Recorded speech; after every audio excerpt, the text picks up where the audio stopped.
All right, guys, welcome to this next video on the Desmos Scientific Calculator. This is going to be another video that's specific to Math 102, and it's going to be a calculator walkthrough for confidence intervals. And it's going to be, right, we have a couple different type of confidence interval problems, but this is going to be one where we have the population mean, right? And just to be clear, I'm not going to focus so much on formulas or kind of understanding this. I'm just really going to focus on how it goes into the calculator.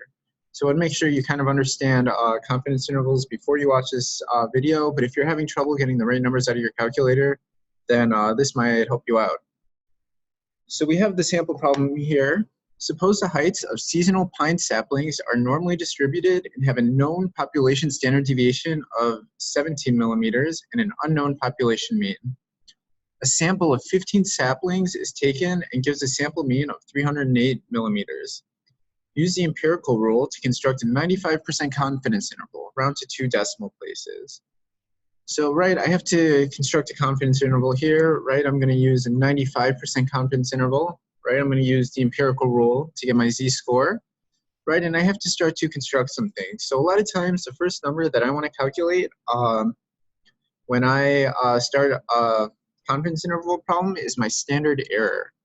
So your standard error, I'm just going to type the formula here, even though Desmos won't do it, is, right, the standard error is the standard deviation divided by the square root of n.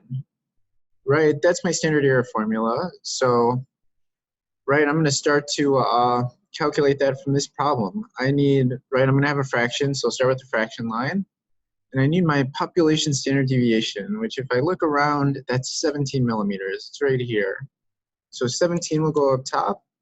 And then on bottom, I'll have the square root of n. The square root of n is the number of things in my experiment, the number of people or the number of things. Today it's the number of saplings. Right, we took a sample of 15 saplings, so that's going to be my n, divided by the square root of 15. And right here, I have my, my standard error. The next thing I'm normally interested in is finding the margin of error.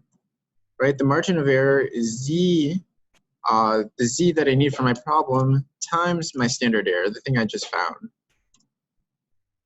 Right, so in order to do this, right, I can get started with my standard error, right, I'll do it in the opposite order, standard error times z is what I'm doing, right, standard error times z, which is okay.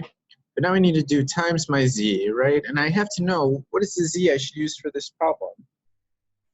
Right, well, they want us to use the empirical rule to find the z, right, to construct a 95% confidence interval, right, and 95%, that's one of the percents from my empirical rule, right. I hopefully remember that a z of 1 corresponds to 68%, a z of 2 corresponds to 95%, and a z of 3 corresponds to 99.7%, right? Those are the three kind of z-scores that I really want to have in my head. So today we have a 95% confidence interval, and that corresponds to a z-score of 2. So I'll put a 2 here for my z. And I have my margin of error. Right now, to finally finish my problem, right, I can construct my confidence interval. I know that that's going to be my average minus my margin of error. And then the other part will be my average plus my margin of error. Right, so I'm going to start to plug in those numbers, right? The average that I got from my experiment, let's see, was 308 millimeters, right? I did an experiment, found my own average, it was 308. So this first number will be 308 minus my margin of error, which is right here.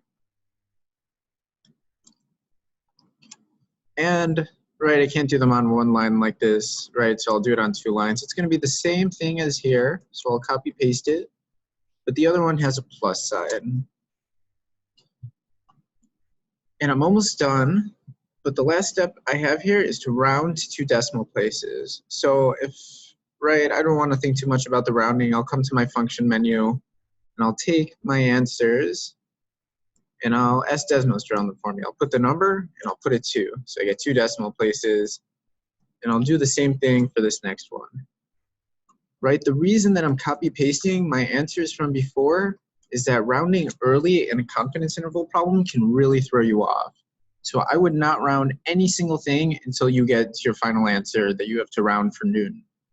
But in the middle here, I would be copy pasting every single thing, or if I'm doing it on paper, I would be writing down all 9 decimals, right? Because rounding early can really kind of screw up my answers in the end.